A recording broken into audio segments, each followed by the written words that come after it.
태영호 의원 나오셔서 질문해 주시기 바랍니다.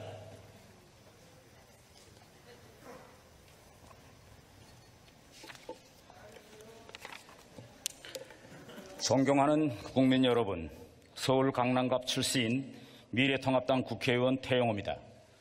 저는 지금 대정부 질문 단상에 서 있는 이 순간이 기적과 같아서 잘 믿겨지지 않습니다. 4년 전까지만 해도 북한 공직자였던 저를 국회로 보내주신 국민 여러분께 다시 한번 진심으로 감사드립니다. 그리고 해외에서 근무하고 있는 북한 외교관 동료들과 근로자들, 그리고 김정은 남매도 인터넷을 통해 저희 우정활동을 지켜보며 어떤 생각을 하고 있을까 궁금합니다.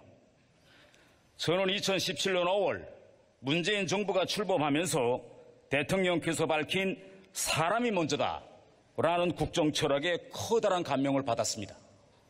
그러나 집권 3년이 지난 지금 문재인 대통령의 국정 철학이 과연 사람이 먼저인지 아니면 대통령이 먼저인지, 대통령의 사람들이 먼저인지, 대통령의 정당이 먼저인지 묻고 싶습니다. 총리님께 질의드리겠습니다. 먼저 총리님께 전쟁 영웅이 먼저냐 아니면 대통령 행사가 먼저냐라는 주제로 질의하겠습니다. 화면 좀 띄워주십시오. 화면 한번 총리님께서 좀 봐주십시오. 혹시 여기 저 사진 보신 적이 있으십니까? 처음 봤습니다. 처음 보셨습니까? 예. 전쟁에서 전사한 영웅들이 고국에 도착하는 순간 오바마 대통령이 조용히 비행장에 나가 그들을 맞이하는 장면입니다. 화려한 의식은 없었으나 전사한 영웅들의 진심을 표하는 대통령의 마음을 그대로 보여주는 장면이라고 생각합니다. 제가 2016년 여름 대한민국의 품에 안길 때가 생각납니다. 비행기 창밖으로 시야에 들어오는 대한민국을 바라보면서 아는 사람 한 명도 없는 이 나라에서 누가 어떻게 나를 맞아줄까 궁금했고 이런저런 생각들로 마음이 대단히 불안했습니다. 하지만 대한민국 땅에 첫 발을 디디는 순간 평생 저는 처음 보는 분들이 저를 와락 품에 껴안고 대한민국에 오시기를 정말 참 잘하셨습니다. 이 말 한마디에 뜨거운 눈물을 흘렸습니다. 야, 이렇게 쉽게 올 수 있는데 왜 진작 오지 못했을까라고 생각했습니다.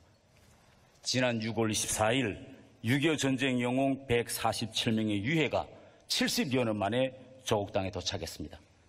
제 인생보다 더 긴 시간 조국으로 돌아올 날만을 기다린 분들입니다.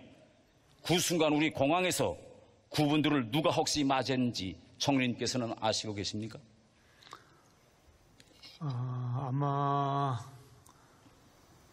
당연히 그 보훈처와 군에서 맞이하셨을 거라고 생각을 하고, 제가 알고 있기로는 그 이틀 뒤입니까? 그 대통령께서 그 제대로 예우를 하신 것으로 그렇게 기억하고 있습니다.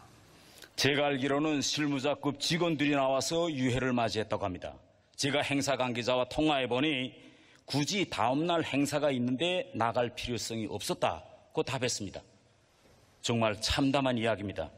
총리님, 아무리 다음날 행사 계획이 있었다고 해도 적어도 국방부 장관이라도 나가서 유해를 맞이했어야 하는 게 아닙니까? 대통령 행사를 위해 전쟁 영웅들의 유해가 하루 동안 비행기에서 방치됐다고 합니다. 저는 이 한 가지 사실을 통해 전쟁 영웅들보다 대통령 행사를 먼저 생각하는 우리 정부의 국정 철학이 느껴집니다. 저는 총리께서 대통령과 정부를 대표해서 국민들과 유족들 앞에 이제라도 사과하는 것이 도리라고 생각합니다. 이 자리에서 사과하시겠습니까? 예, 좀 더 세심한 주의를 기울여서 이런 지적을 받지 않도록 했어야 되는데 하는 안타까운 마음이 있습니다만은, 정부의 당국자들이나 또 물론 문재인 대통령께서도 그 유해를 쉽게 생각하거나 예우를 제대로 하지 않을 생각으로 그런 것은 아니다 해서 이렇게 대신 제가 그 말씀을 드리겠습니다. 예, 저의 타임 질의도 역시 전쟁 영웅이 먼저냐 아니면 대통령이 먼저냐라는 주제로 이어가겠습니다. 백선엽 장군께서 별세하신 후 광화문에서 시민들이 백선엽 장군 분향소를 직접 차리고 예우했습니다. 사흘간 무려 10여만 명이 추모했다고 합니다. 그런데 지금 서울시에서 변상금을 물린다고 합니다. 총리님께서 혹시 들어보셨습니까? 처음 듣습니다. 만약 변상금을 물린다면 어떻게 하시겠습니까? 우리 대한민국은 법치국가이기 때문에 모든 이 행정 절차는 법과 제도에 의해서 이루어지는 것이기 때문에 그 법과 제도가 온당한 건지 그렇지 않은 것인지 또 이 서울시가 다른 재량을 가지고 있는지 없는지 종합적으로 판단해 볼 일이라고 생각합니다. 총리님 혹시 파묘법이라는 말 들어보셨습니까? 그런 말씀 들었습니다. 말 그대로 묘지를 파서 뒤집어 엎는다는 이야기일 것입니다. 예.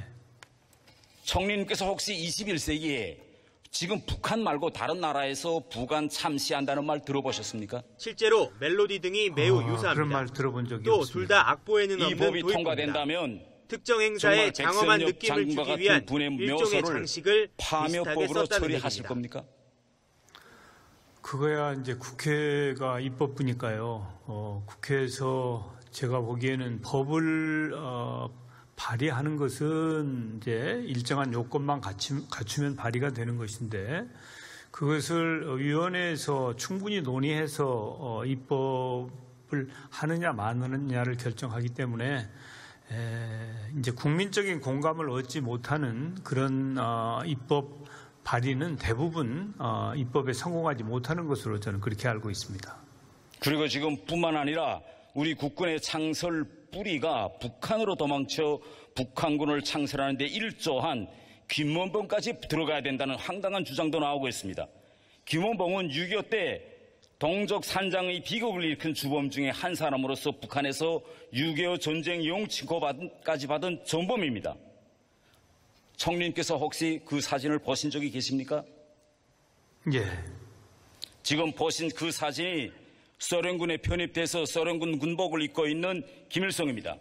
만주에서 활동하던 동북 항일연구는 1941년 소율 중립조약 체결 후 스탈린의 지시에 의해서 동북에서부터 모두 소련에 들어가 소련 군복을 입고 소련 정규군에 편입됐습니다. 이 사람들이 1945년대 그대로 북한군에 나와서 북한군을 이루었습니다. 만주에서 10여 년간의 전투 경험과 수년간 소련에서 정규 군사를 바친 북한군의 정규군 앞에서 우리 리스크만 대통령이 대한민국을 위해서 할 수 있었던 최상의 선택은 과거를 묻지 않고 당시 한국 땅에 있던 모든 군사 엘리트들을 군에 받아들여 시급히 우리 정규군을 창설하는 일이었습니다. 저는 공산주의 위협으로부터 이 나라를 지켜내기 위해 8.15 광복 이후 한반도 당시 정치 상황에서 최상의 선택을 결정하신 이승만 대통령의 군, 공군 업적을 인정하고 당시의 역사적 배경과 자료들을 객관적으로 평가해야 우리 사회의 갈등이 국볼될 수 있다고 생각합니다. 그래야 새로운 미래를 향해 나아갈 수 있다고 봅니다. 총리님께서는 이에 동의하십니까? 예, 전적으로 동의하지는 않습니다만은 그 취지에는 공감을 합니다. 다음 질의는 우리 국민의 자존심이 먼저냐 아니면 김정은의 자존심이 먼저냐는 주제로 하겠습니다. 북한 김여정이 지난 6월 16일 개성 남북 공동연락사무소를 폭파하였습니다. 이날 우리 국민의 자존심과 대한민국의 국격이 한순간에 무너졌습니다. 연락사무소 폭파 행위는 명백히 우리에 대한 공격 행위인데도 불구하고 대통령은 겨우 실망스럽다는 말밖에 없었습니다. 총리님, 한번 상식적으로 생각해 봅시다. 정부가 주장하듯 우리와 북한과의 관계가 앞으로 정상적인 국가관계처럼 발전되어야 한다면 북한이 마치 선전포고와 같은 짓을 자행했는데 적어도 유엔 안보리사회 같은 데 상정시키고 국제사회에 알려 북한의 무자비한 도발을 단죄하는 것이 정상국가로서 해야 할 일이 아닙니까? 어떻게 생각하십니까? 북한의 연락사무소 폭파는 참으로 잘못된 일입니다마는 그것을 어떻게 처리할 거냐에 대해서는 종합적으로 판단할 일이라고 봅니다. 저는 남북공동연락사무소 폭파에 대해 웅당 북한으로부터 사과를 받아내서 우리 국민의 자존심을 세워주어야 한다고 생각합니다. 앞으로 남북 대화가 재개되면 북한으로부터 유감이나 사죄를 받아내시겠습니까? 그런 노력도 필요하다고 생각합니다. 그리고 총리님, 현재 임종석 전 대통령 비서실장 이사장으로 있는 남북경제문화협력재단이 법원에 공탁한 대북 저작권료, 즉 김정은 정권에 넘겨줄 돈입니다. 22억 원 정도 된다고 합니다. 북한이 우리의 재산을 폭파했는데 상징적으로 이것부터 압류 조치해야 된다고 생각되지 않으십니까? 어떻게 생각하십니까? 예, 아직 검토해 본 적이 없습니다. 혹시 총리님께서는 지금까지 우리 역대 정부가 북한에 주었다가 받지 못한 차관이 얼마나 되는지 아십니까? 금액은 정확하게 모르겠습니다만은 그런 부분이 있습니다. 1조 617억 원이라고 합니다. 그리고 우리 정부에서 무상으로 북한에 제공한 차관, 무상 차관입니다. 이것까지 합하면 2조 7천억 원이 넘는다고 합니다.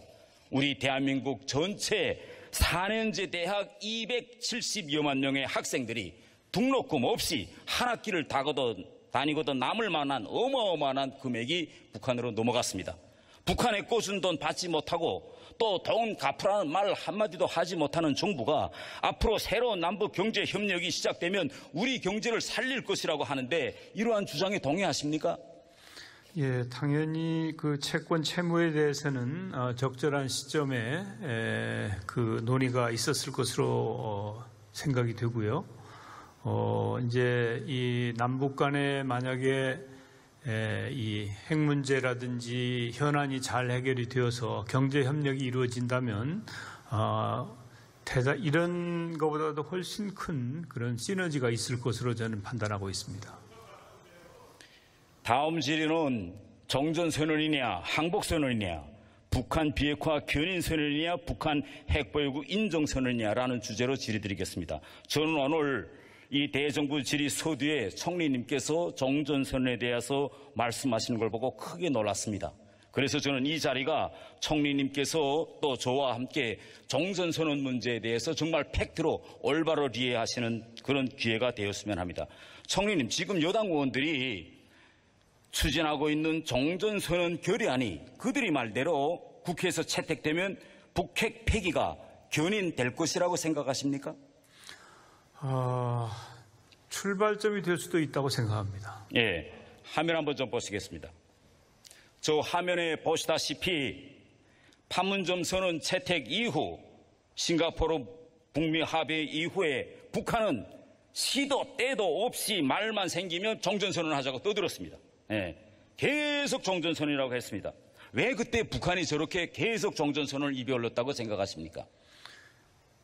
그러면 의원님께서는 계속 전쟁 상태를 유지하고 싶으십니까?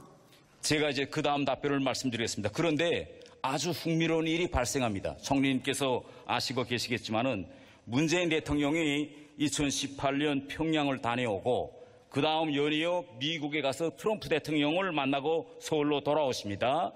그리고 며칠 안 지난 10월 1일 북한이 저렇게 매일 정전선언을 요구하던 북한이 던년 입장을 바꾸어서 정전선언에 연연하지 않겠다라고 입장을 바꿉니다.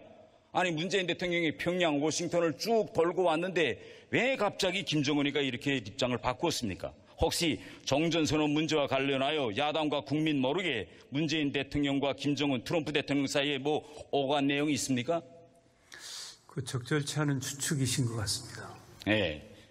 그때 북한이 발표한 입장을 면밀히 들여다보면 이렇게 되어 있습니다. 10월 1일 날 우리 문재인 대통령이 트럼프 대통령을 만나고 오신 다음에 정전선언은 비핵화 조치와 바꿀 수 있는 흥정물이 아니다.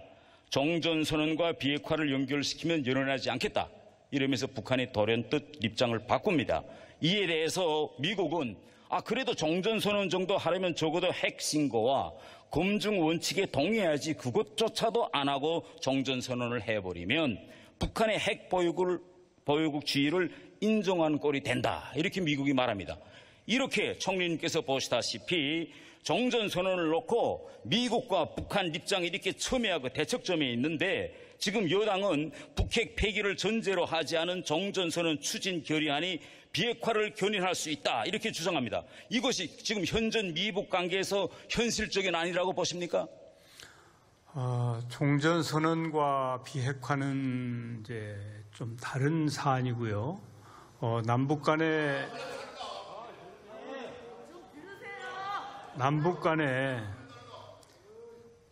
많은 문제들이 있습니다.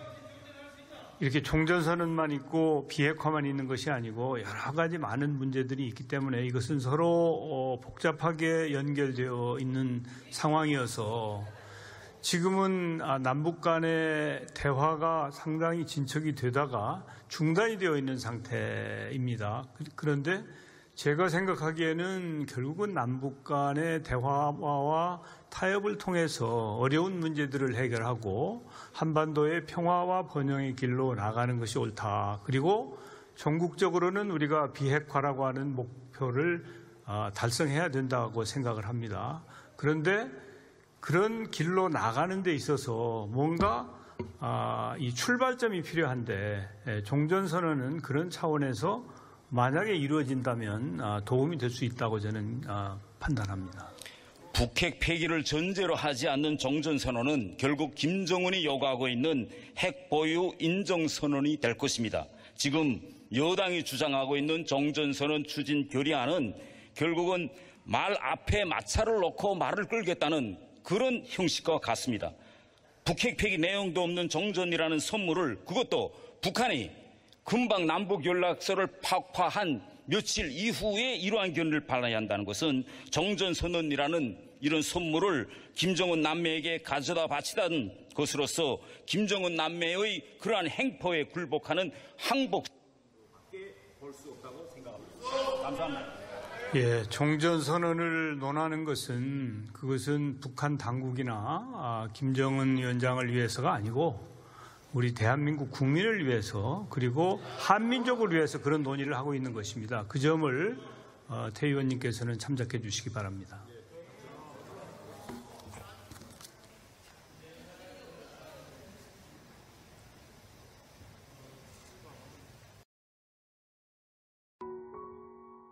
아래의 구독 버튼을 눌러주세요. 그럼 종 모양이 나옵니다. 그 종 모양을 눌러주시면 새로운 영상들이 알림이 울립니다. 그리고 엄지척 좋아요 버튼을 눌러주세요. 여러분의 구독, 좋아요 버튼은 큰 힘이 됩니다.